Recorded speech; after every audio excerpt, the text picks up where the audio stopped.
السلام علیکم ناظرین، سلامتی ہو آپ پر جہاں بھی آپ ہوں۔ کیلنڈر پر آج تاریخ ہے 16 جمادی الاولیٰ، دن اتوار ہے اور انگریزی تاریخ 11 دسمبر ہے۔ اپنے میزبان راہی حجازی سے انڈیا کی خبریں سنیے۔ پیغمبر اسلام کی شان میں گستاخی کرنے والے کے خلاف ایک اور مقدمہ درج۔ پیغمبر اسلام کی شان میں گستاخی کے الزام کے تحت گرفتار کیے جانے والے بی جے پی کے متنازع اور معطل رکن اسمبلی ٹی راجا سنگھ کے خلاف منگل ہاٹ پولیس نے ایک اور مقدمہ درج کیا ہے۔ واضح ہے کہ رواں ہفتے ٹی راجا سنگھ نے ایودھیا کے مسئلے پر ایک متنازع ٹویٹ کیا تھا، جس پر پولیس نے ٹی راجا سنگھ کے خلاف نوٹس جاری کرتے ہوئے کہا تھا کہ ٹی راجا سنگھ کو ضمانت دیتے ہوئے ہائی کورٹ نے کچھ شرائط عائد کی تھیں، جن میں سے ایک شرط یہ تھی کہ ٹی راجا سنگھ کسی بھی مذہب کے خلاف اشتعال انگیز تقاریر نہیں کریں گے اور نہ ہی سوشل میڈیا پلیٹ فارم پر کوئی توہین آمیز یا قابل اعتراض پوسٹ کریں گے۔ تاہم پولیس نے کہا کہ ٹی راجا سنگھ نے 6 دسمبر کو فیس بک پر ایک قابل اعتراض پوسٹ کی، جس میں ایک مخصوص برادری کو نشانہ بنایا گیا تھا۔ پولیس کے مطابق ٹی راجا سنگھ کی یہ فیس بک پوسٹ ہائی کورٹ کی طرف سے عائد کردہ شرائط کی خلاف ورزی تھی۔ منگل ہاٹ پولیس نے ٹی راجا سنگھ کو 2 دن میں جواب دینے کی ہدایت کی تھی، جس کے بعد ٹی راجا سنگھ کے وکیل نے پولیس کو جواب ارسال کیا۔ ٹی راجا سنگھ نے اپنے جواب میں کہا کہ اویسی برادران نے بھی بابری مسجد کے متعلق متنازع تبصرہ کیا تھا، تو پھر پولیس ان کے خلاف کیوں مقدمات درج نہیں کر رہی ہے؟ ٹی راجا سنگھ نے اپنے جواب میں دعویٰ کیا کہ پولیس محض ریاستی حکومت اور اویسی برادران کو خوش کرنے کے لیے ان کے خلاف یعنی ٹی راجا سنگھ کے خلاف مقدمہ درج کر رہی ہے۔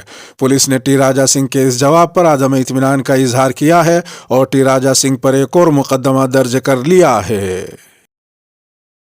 مرکزی حکومت نے اقلیتی طبقے کے ریسرچ اسکالرز کو ملنے والی موانع آزاد اسکالرشپ بند کر دی۔ مرکزی حکومت نے اقلیتی طبقوں سے تعلق رکھنے والے طلباء کے لیے موانع آزاد نیشنل فیلوشپ یعنی MANF کو اس تعلیمی سال سے بند کرنے کا فیصلہ کیا ہے۔ یہ فیلوشپ UPA حکومت کے دوران سچر کمیٹی کی سفارشات کو لاگو کرنے کے لیے شروع کی گئی تھی۔ دی ہندو کی رپورٹ کے مطابق مرکزی وزیر اسمرتی ایرانی نے جمعرات کو لوک سبھا میں کہا کہ یہ فیصلہ اس لیے لیا گیا کیونکہ MANF کئی دیگر اسکیموں کے ساتھ اوور لیپ کر رہی تھی۔ انہوں نے مزید کہا کہ اقلیتی طلباء کو پہلے سے ہی اس طرح کی اسکیموں کے تحت کور کیا گیا ہے، اس لیے حکومت نے 2022-23 سے MANF اسکیم کو بند کرنے کا فیصلہ کیا ہے۔ دوسری جانب نیشنل اسٹوڈنٹس یونین کے جامعہ ملیہ اسلامیہ کے صدر NS عبدالحمید نے کہا کہ یہ مسئلہ کئی اقلیتی طلباء کو متاثر کرے گا جنہیں OBC نہیں مانا جاتا ہے۔ انہوں نے مزید کہا کہ ہم مرکزی حکومت سے بے ضابطگیوں کو دور کرنے کا مطالبہ کرتے رہے ہیں۔ بے ضابطگیوں کو دور کرنے کے بجائے اسکالرشپ کو مکمل طور پر بند کر دیا گیا۔ اس سے بہت سے مسلم، سکھ اور عیسائی طلباء متاثر ہوں گے جنہیں مختلف ریاستوں میں OBC نہیں مانا جاتا ہے۔ غور طلب ہے کہ اس سے پچھلے مہینے حکومت نے ایک فیصلے میں کہا تھا کہ اب سے 1 سے 8ویں جماعت تک کے اقلیتی طلباء کو پری میٹرک اسکالرشپ نہیں دی جائے گی۔ حکومت کے خلاف کسان تحریک پھر شروع۔ کسان مخالف پالیسیوں، MSP اور قرض معافی کے تناظر میں کسانوں نے ایک بار پھر تحریک شروع کر دی ہے۔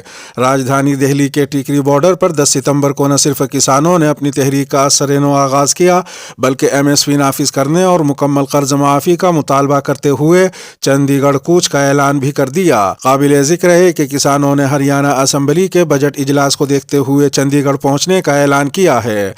ہفتے کے روز ٹیکری بارڈر پر کسان لیڈران نے ہریانہ اسمبلی کے گھیراؤ کا عزم ظاہر کرتے ہوئے کہا کہ اس موقع پر کسان اپنے مطالبات سامنے رکھیں گے۔ انہوں نے مزید کہا کہ 24 تاریخ کو ہونے والی سنیکت کسان مورچے کی میٹنگ میں 26 جنوری کے دن کسان بڑے سطح پر مظاہرے کا اعلان بھی کر سکتے ہیں۔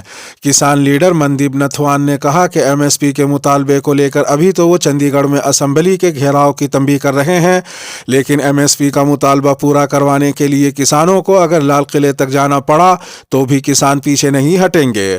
انہوں نے یہ بھی کہا کہ کسان قرض کے بوجھ تلے دبتا جا رہا ہے، اس لیے حکومت سے کسانوں کا مکمل قرضہ معاف کرنے کا مطالبہ بھی کیا جا رہا ہے۔ فساد متاثرہ دہلی کی 19 سیٹوں میں سے بی جے پی نے 12 پر جیت درج کی۔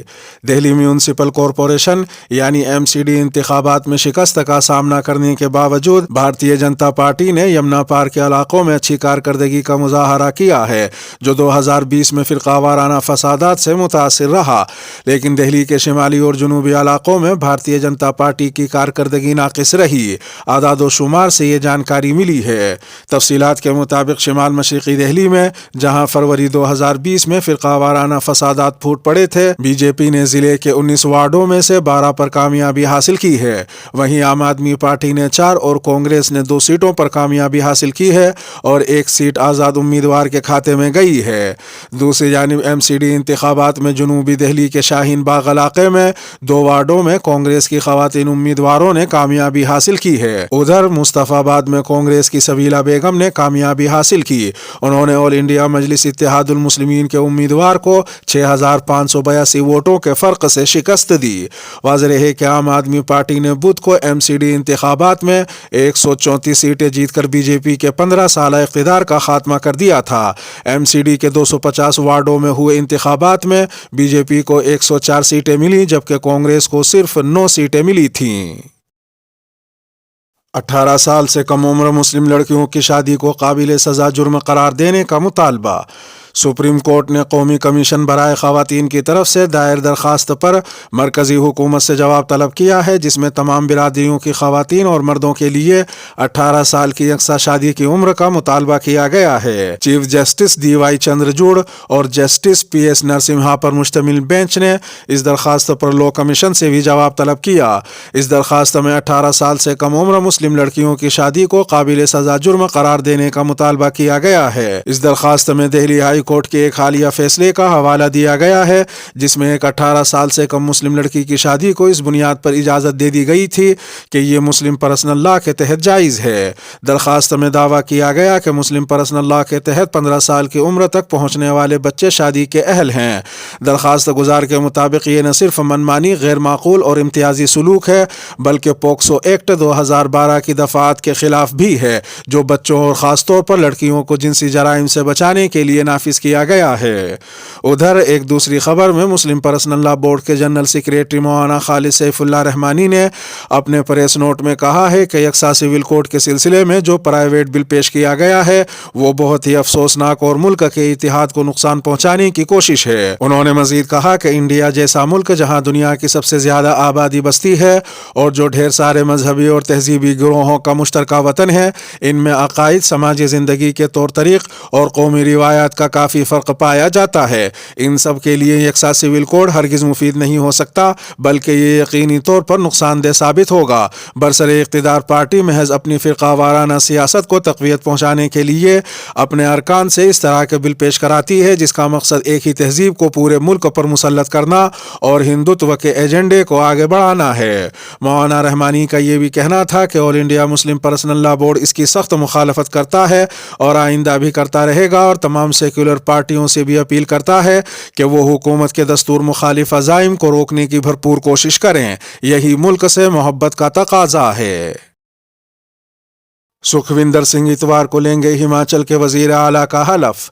سکھویندر سنگھ سکھو ہماچل پردیش کے نئے وزیر اعلیٰ ہوں گے۔ شملہ میں ہوئے کانگریس پارٹی کے قانون ساز پارٹی کی میٹنگ کے بعد سکھویندر سنگھ سکھو کے نام کا اعلان کیا گیا، جبکہ پارٹی نے مکیش اگنی ہوتری کو ریاست کا نائب وزیر اعلیٰ بنانے کا فیصلہ کیا ہے۔ سکھویندر سنگھ سکھو آج اتوار کو وزیر اعلیٰ کے عہدے کا حلف لیں گے۔ ادھر ایک دوسری خبر میں گجرات میں اسمبلی انتخاب کی تشہیر کے دوران مرکزی وزیر داخلہ امت شاہ نے ایک بیان دیا تھا جس کے خلاف الیکشن کمیشن میں شکایت کی گئی تھی۔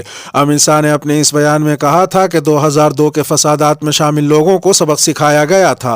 اب انتخابی کمیشن نے شکایت پر اپنا جواب دیتے ہوئے کہا کہ یہ بیان انتخابی ضابطۂ اخلاق کی خلاف ورزی نہیں ہے۔ ایک تیسری خبر میں ریپسٹوں کی رہائی کے خلاف بلقیس بانو کی عرضی پر سپریم کورٹ میں سماعت 13 دسمبر کو ہو سکتی ہے۔ وکیل شوبھا گپتا کے ذریعے داخل کردہ عرضی میں بلقیس بانو نے کہا کہ سبھی قصورواروں کی وقت سے پہلے رہائی سماج میں غلط پیغام دینے والی ہے۔